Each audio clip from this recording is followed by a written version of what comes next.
इन्हीं का प्रश्न है, यही हुआ कि किसी से प्रेम किया, उसने किसी और से कर लिया, हाँ। अब बदले लेने की भावना और ही अंदर से जल रहा हूँ, और नहीं एक ऐसा स्थिति आ गई है कि नहीं नहीं, मतलब बाहर निकलना मुश्किल हो रहा बदला तो बिल्कुल बिल्कुल गलत मार्ग है, बिल्कुल गलत मार्ग है।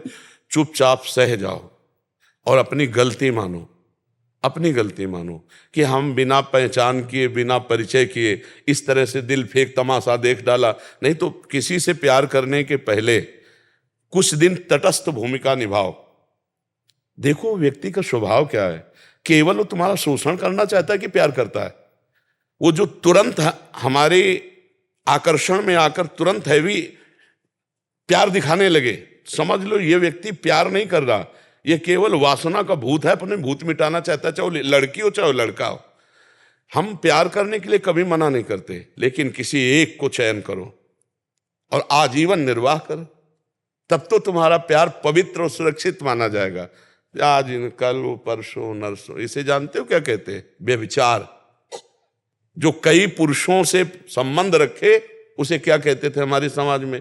जो कई स्त्रियों से, वो क्या संबंध? आज इसे खिलवाड़ समझा जाता है। इसीलिए हमारे बच्चे और बच्चियों की बड़ी बौद्धिक स्तर की हानि हो रही। तो हमें लगता है कि आज हमारी जो समाज है, गर्लफ्रेंड बॉयफ्रेंड गंदे आचरणों की तरफ बढ़ रहे। फ्रेंड बनना कोई हम निषेध नहीं करते, दोस्त तो स्कूल में 50 होते हैं, नहीं होते, लेकिन दोस्त का मतलब व्यभिचार तो नहीं होता ना, दोस्त का मतलब गंदा आचरण तो नहीं होता ना। तो आप गंदा आचरण क्यों करते हो? दोस्त बनाओ, दोस्त तक रखो, और जब आपको इस कार्य में उतरना हो तो माता पिता को सम्मिलित करो और पाणी ग्रहण संस्कार करो, फिर जाओ गृहस्थी में आनंद लो। लेकिन अब ऐसा आधुनिकता चल गई है कि लिव इन रिलेशन चल गया है। वो पति वरण करेगी तो वो पति के साथ रह पाएगी, या ऐसा पुरुष पत्नी को अपने प्राण प्यारी मान पाएगा?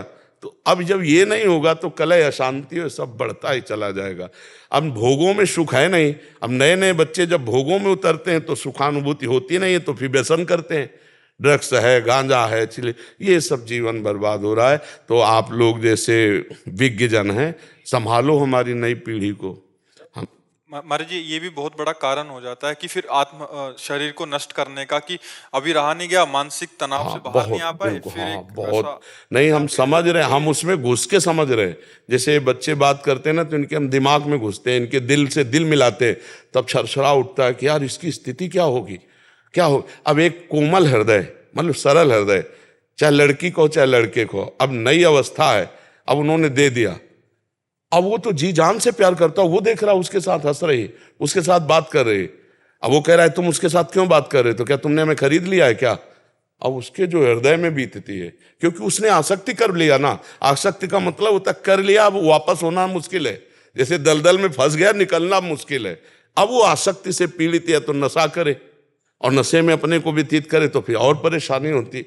बहुत सोच समझ के, बहुत सोच समझ, ये जीवन नष्ट होने वाला नहीं है, ये जीवन खत्म। दूसरा तीसरा, हमको जीवन का तार तोड़ना है, दुख और सुख के ऊपर उठना है, हमें महान बनना है यार।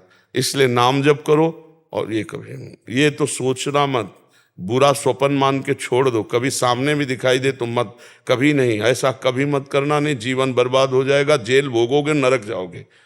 समझ रहे हो? ऐसे कोई ना कोई फिर तुम्हारे भाग्य के अनुसार मिल जाएगी। ब्याह करो, आनंद से रहो। समझ रहे हो? कोई गलत कदम मत उठाना। प्रभु जी, ऐसा होता है इसीलिए जब बच्चे बड़े की बात नहीं मानते। हाँ बिल्कुल, माता पिता का अनुशासन बच्चों को मानना ही चाहिए, मानना ही चाहिए। तो सर ये है कि मैं जिस ऑफिस में हूँ उसी ऑफिस में वो भी हैं। अब ये हो गया है कि मैंने घर पे बात कर ली थी, उसके बाद अब उन्होंने बदल, बहुत कृपा हो गई बच्चा, नहीं ब्याह होने के बाद बदल जाती तो फिर क्या होता? बहुत कृपा, बहुत कृपा हो गई। इस पे प्रसन्न रहो कि बुरा संग होने के पहले हम बच गए। भगवान की कृपा मनाओ ना, और उसको प्रणाम करो कि आपने असली रूप बलिया पहले दिखा दिया, बाद में दिखाती तो हम किसी काम के नहीं रह जाते। इसलिए उसी ऑफिस में जाना पड़ता है। कोई फर्क नहीं पड़ा। अरे कोई नहीं, बहादुर बन रे, बहादुर बन, तू दिखा कि मैं तेरे से अच्छा हूं, मुझे तेरी जरूरत नहीं।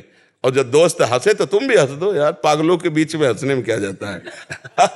क्या जाता है? और उसको बुरा थोड़ी माना जाता है। मस्त रहो, जिंदगी को आनंदमय बनाओ। ए भाई, हम सबसे प्रार्थना करते हैं, हर परिस्थिति की काट है, परिस्थिति में मत डूबो, परिस्थिति को काट के आगे बढ़ो। ऐसी नहीं, ये कोई बेइज्जती है, उसकी मन है वो दूसरी जगह जा रही, कोई बात नहीं भाई, तुम्हारे अपना रूप दिखा दिया, हमारी कोई बात नहीं, हमारा भगवान देखेगा। कहीं ना कहीं ऐसा जोड़ लिखा होगा जो तुम्हें सुख देने वाला हो। ये आती तो दुख देती ना।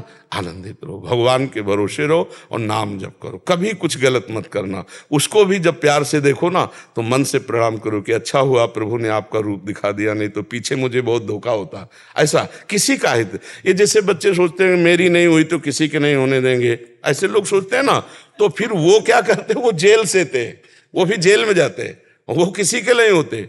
अपना जीवन बर्बाद और माता पिता परिवार को दुख, और इसके बाद वह जेल भोग करके फिर नरक जाना होता है। इसलिए कभी ऐसा न, जैसे कुछ बच्चे ऐसे मूर्ख होते हैं कि वो ऐसे इधर उधर सब रूप का नाश करने के लिए, जैसे वो क्या कहते हैं उसको, हाँ, अरे कभी नहीं बच्चा, कभी नहीं। और एक चीज बताएं, सच्चा प्यार तुम अगर किए हो तो प्यार का स्वरूप जानते हो क्या होता है? अगर तुम्हें उससे सुख मिल रहा है तो मैं तुम्हें कभी नहीं देखूंगा, सुखी रहो, भगवान तुम्हें सुखी रखे, जाओ उधर, इसे प्यार कहते हैं। प्यार का ये होता है कि ठीक है मैं तुम्हारे योग्य नहीं हूं, अगर तुम्हें अच्छा कोई मिल गया है तो तुम सुखी रहो, आनंदित रहो, भगवान तुम्हारा मंगल करे, हमें तो भगवान के साथ ऐसे चला जाता है। तुमने उसे प्यार किया तो उसको आशीर्वाद दीजिए, जाओ जहां तुम्हें सुख, तुम अच्छा सोचो, उसको तो निगेटिव फल मिलेगा ही, जो निगेटिव चलता है उसको नकारात्मक फल मिलता है। तुम सकारात्मक, आज हमारे पास आए हो ना, तो तुम अपने प्यार को आशीर्वाद दो कि हमने तो तुम्हें प्यार किया, तुम भले प्यार न करो, तुम्हारा मंगल हो, भगवान तुम्हें सुखी रखें। ये मार्ग है, ये अपना मार्ग है, ठीक है। शांत, अब तो बदला लेने की इच्छा लगे। हाँ जी।